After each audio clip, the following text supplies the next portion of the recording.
What's going on, YouTube? This is SG1 Sports, and you're watching our SEC football channel.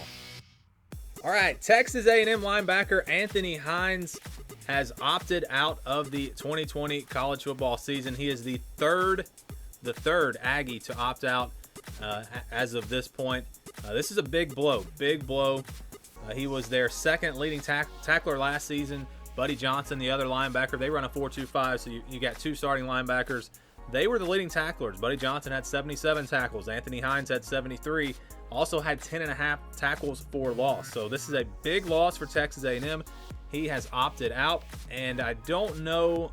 I haven't heard if he is going to the NFL or going to come back next season. I didn't see that. I'm not even sure what year he is actually. So this is, again, a huge loss for Texas A&M, and it's the third loss, all big contributors. And he was going to be a junior this year, so he could go to the NFL, but because that was not mentioned, I'm going to guess he's going to come back. Maybe some of you have some information on that, but as of now, it seems like he will come back. There's nothing about the NFL.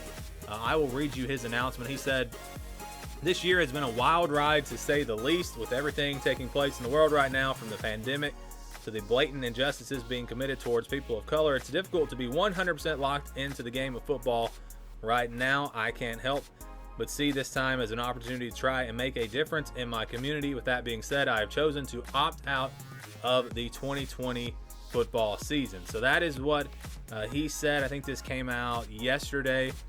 And like I said, it's a big loss, in my opinion, for Texas A&M. I know they've recruited really well. They've got a lot of depth, but we learned just about a week ago about Jamon Osmond, the wide receiver. He's gone to the NFL. This was a guy that's had almost 2,000 yards over the past couple of seasons. So this is a huge loss to them on the offensive side of the ball. These are both big blows. And also they lost Elijah Blades back on August 31st, I think was when his announcement was made. He was a cornerback, started 6 games last season, had a shoulder injury.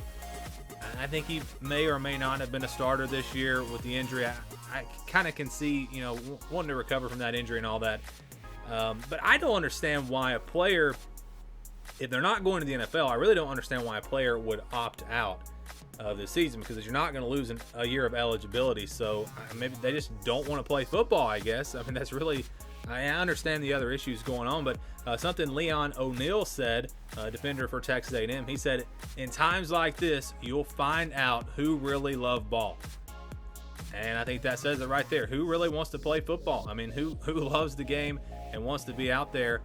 Obviously, we find out a lot of these guys, maybe it's not the most important thing to them. And that's fine if it's not, but a lot of players, it is the most important thing to them.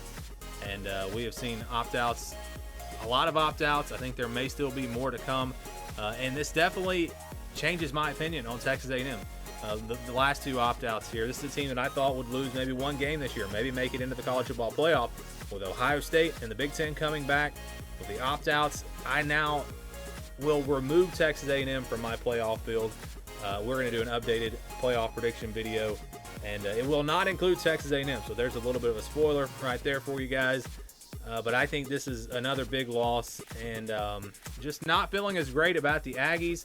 So I'm going to say that they will not make the college football playoff this year, but I still think they have a really solid year. A lot of young talent on this team. Kellen Mond back at quarterback. So yeah, I think still going to be a solid year, but no college football playoff for the Aggies this season.